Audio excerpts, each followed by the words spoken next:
Bueno, bien.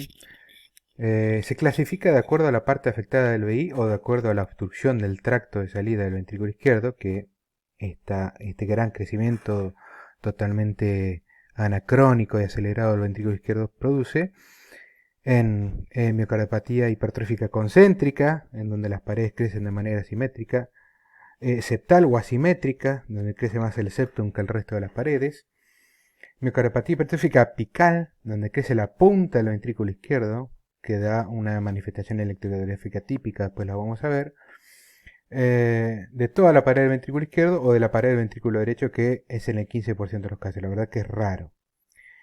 Y de acuerdo a la obstrucción del tracto de salida, ya sea que tiene obstrucción o que no tiene obstrucción.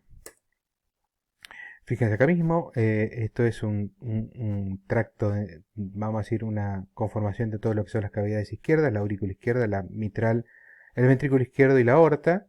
Esta es la pared septal, esta es la pared posterior de un corazón normal. Como la miocardiopatía hipertrófica asimétrica septal, crece el septum, ¿sí? Asimétrica septal superior, fíjense cómo esto que es el tracto de salida del ventrículo izquierdo queda mucho más chico que lo normal y acá está el problema más allá de que se achica la cavidad. Miocardiopatía hipertrófica apical, donde la punta es el problema. Simétrica, donde crece toda la cavidad. Y simétrica, pero de los músculos papilares, que es una de las cosas que hay que mirar muy de cerca, sobre todo en atletas, porque puede ser la primera manifestación de crecimiento de cavidad. Fisiopatológicamente, la miocardiopatía hipertrófica produce principalmente disfunción diastólica, o sea, unos síntomas y signos de insuficiencia cardíaca con fracción de eyección conservada.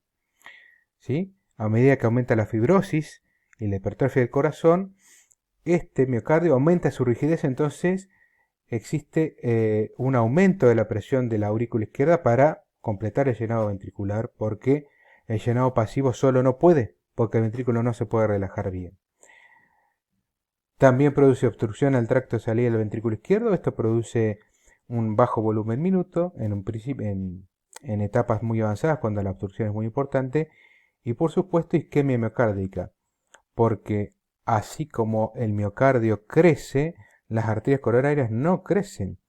Y esa arteria coronaria que antes le tenía que dar sangre a un ventrículo izquierdo con un septum de 1 centímetro normal o de 11 milímetros, ahora le tiene que dar uno de 2, o sea, el doble, y no alcanza. Entonces se altera la reserva coronaria y puede generar síntomas de isquemia.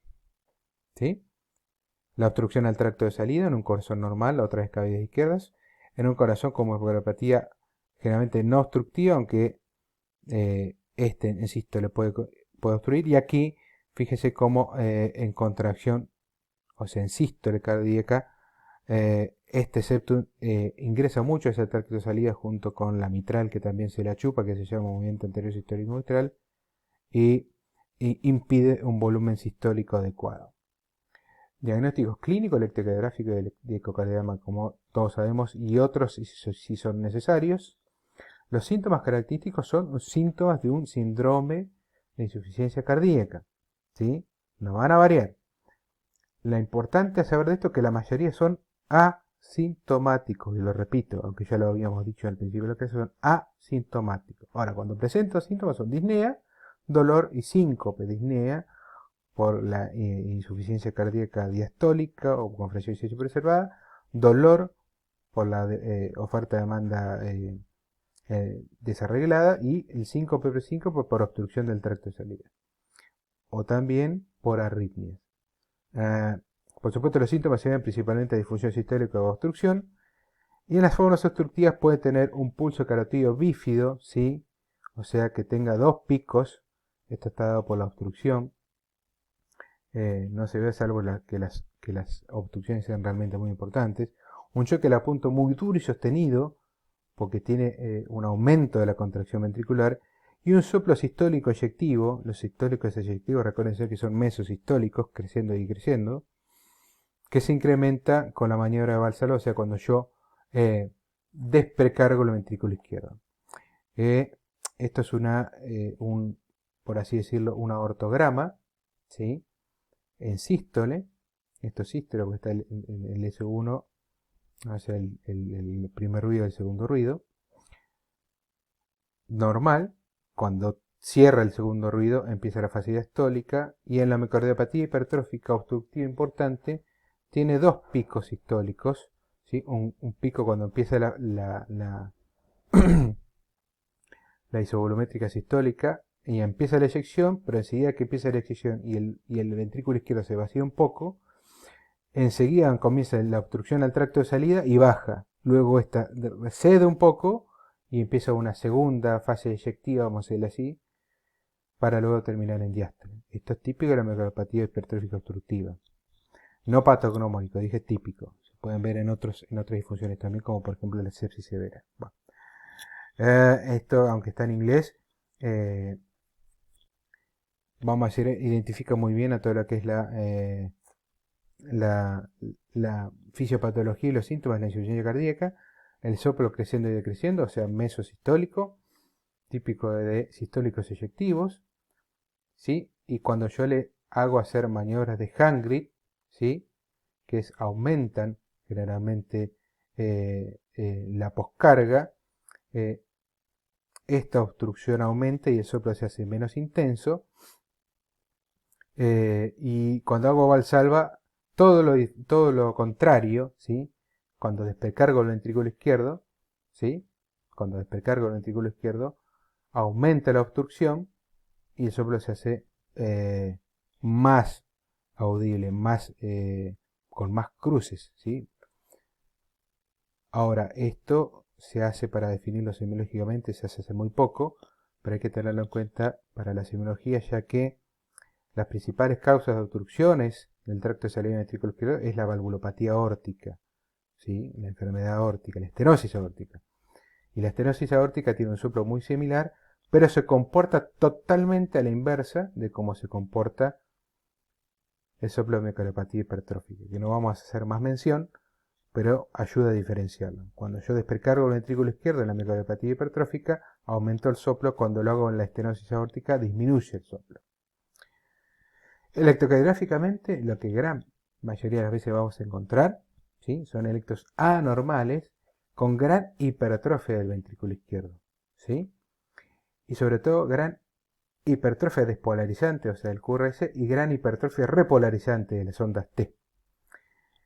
Este es un clásico electro de miocardiopatía hipertrófica, en donde tiene, sí, ondas Q septales y ondas Q inferiores, principalmente dadas por necrosis que pueden aparecer en las paredes, ¿sí?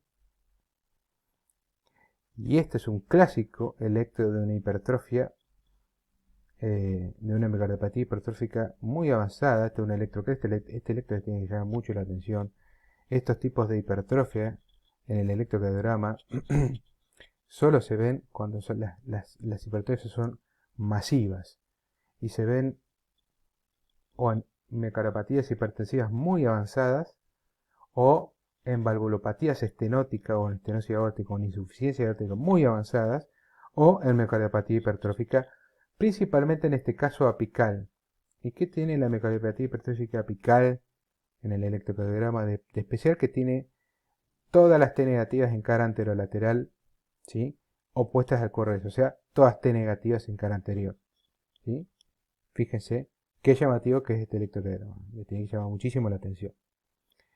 Y en el ecocardiograma, que es el método que se utiliza en toda insuficiencia cardíaca y en toda miocardiopatía para hacer el diagnóstico principalmente clínico, y luego puede ayudar al diagnóstico etiológico. ¿Qué se ve? La morfología, la función ventricular, la presencia de la obstrucción y la respuesta a las medidas terapéuticas. Y esto se da, es importante hacerle un ecocardiograma a todas las miocardiopatías obstructivas, hipertróficas, porque nos dan el diagnóstico. Cuando yo tengo un septum o una pared posterior mayor a 15 y no tengo nada que me lo justifique, es miocardiopatía hipertrófica. Se terminó. ¿Sí? Fíjense en este caso, este septum, esta es una vista de 4 cámaras. Esto es ventrículo derecho, aurícula derecha, aurícula izquierda, ventrículo izquierdo. Este septum que está muy aumentado de tamaño contra un septum normal, fíjense. ¿Sí? Y esto es lo mismo, pero visto, este es el septum ventricular izquierdo, esta es la pared posterior del ventrículo izquierdo, esta es la válvula mitral y la aurícula izquierda, un septum que tiene alrededor de 20 mililitros, muy importante. Esto es lo mismo visto en un corte que se llama el modo M. La resonancia magnética queda solamente supeditada para ver áreas de fibrosis y cuando la eco no tiene buena ventana, porque el paciente generalmente tiene un película de pozo importante. Fíjense, eso es una resonancia, un corte axial del ventrículo izquierdo y del ventrículo derecho, en donde vemos la cavidad ventricular derecha, los músculos papulares anterolateral y posteromedial. Y fíjense el septum de 19 milímetros. Si el paciente no tiene ninguna valvulopatía o no tiene hipertensión arterial, es diagnóstico de miocardiopatía hipertrófica. Lo mismo en una vista de 4 cámaras de una resonancia. La evolución natural, la verdad que varía muchísimo del paciente que tenga o no tenga síntomas. Si el paciente no tiene síntomas, realmente la evolución de la miocardiopatía hipertrófica es muy buena. Tiene prácticamente la misma posibilidad de morirse que la población que no tiene miocardiopatía hipertrófica, o sea, la población general sana. Ahora bien, cuando empieza a tener síntomas, ¿sí?, de insuficiencia cardíaca, ¿sí?, o arritmias, la progresión hacia el peor pronóstico aumenta de manera desproporcionada. Y el tratamiento que tenemos que hacer es aliviar los síntomas y prevenir la muerte súbita. Aliviar los síntomas con el tratamiento médico o el tratamiento invasivo, si la hipertrofia es muy importante, se le saca un pedazo de ese septum y prevenir la muerte súbita. Hay algunos pacientes con miocardiopatía hipertrófica que presentan mucha arritmia. Recuerden, ese desarreglo de los miocitos genera que los periodos de polarización ventriculares sean heterogéneos y eso genera arritmias ventriculares, fibrilaciones ventriculares y muerte súbita, es por lo cual hay que en el atleta tenerlo mucho en cuenta. No vamos a entrar en disquisiciones, pero se hace una estratificación de ver qué pacientes con miocardiopatía hipertrófica pueden tener más arritmias que otros y a estos se les pone un cardiodefibrilador implantable. Y los síntomas van a depender muchísimo de si tiene o no tiene obstrucción el paciente, más allá de que sea una difusión diastólica. Fíjense que los pacientes que tienen síntomas graves, cuando no tienen obstrucción, son la minoría, son el 10%, el 90% prácticamente no tiene síntomas. Cuando la obstrucción es provocable por eco, estos pacientes aumentan al doble los que tienen síntomas graves, y cuando la obstrucción ya es importante y en reposo, ya es más importante, ¿sí? O sea, cuanto más obstructiva es la miocardiopatía, más síntomas van a tener. Y, por supuesto, como lo acabamos de decir, tiene mal pronóstico. Los pacientes que no tienen obstrucción, el pronóstico es bueno. Los pacientes que tienen obstrucción, el pronóstico es malo. ¿Y por qué es importante saberlo? Porque los pacientes, ¿sí?, a los que realmente tratamos y le sacamos ese pedazo de músculo que obstruye, vive lo mismo que la población, en este caso, esto es un estudio hecho en Estados Unidos, que la población normal, que no tuviese miocardiopatía hipertrófica. Sin embargo, si no los operamos, el pronóstico o la sobrevida a 10 años disminuye francamente. Por eso hay que tenerlo muy, muy en cuenta. El tratamiento farmacológico, hay que esa hipertrofia, esa contracción aumentada, hay que bajarla con betabloqueantes, con bloqueantes cálcicos, ¿sí?, y disopiramida, que principalmente es un bloqueante sódico, pero además es inotrópico negativo y ayuda mucho, pero no está disponible en nuestro país. Se puede dar en miocardiopatía hipertrófica. Entonces, a un paciente con miocardiopatía hipertrófica le hacemos una ecocardiografía, no tiene obstrucción al tracto ciliar y no tiene síntomas, vigilarlo una vez al año. Tiene síntomas leves, le damos medicación, y tiene síntomas en esfuerzo muy sintomático, la única posibilidad que tiene si no tiene obstrucción es trasplante. Y si es obstructiva la miocardiopatía hipertrófica, aunque no tenga síntomas, ¿sí?, no se le hace nada. Si tiene síntomas, tratamiento médico, y si resiste hay que hacerle la miectomía, o sea, sacarle ese pedazo de ventrículo que le está molestando.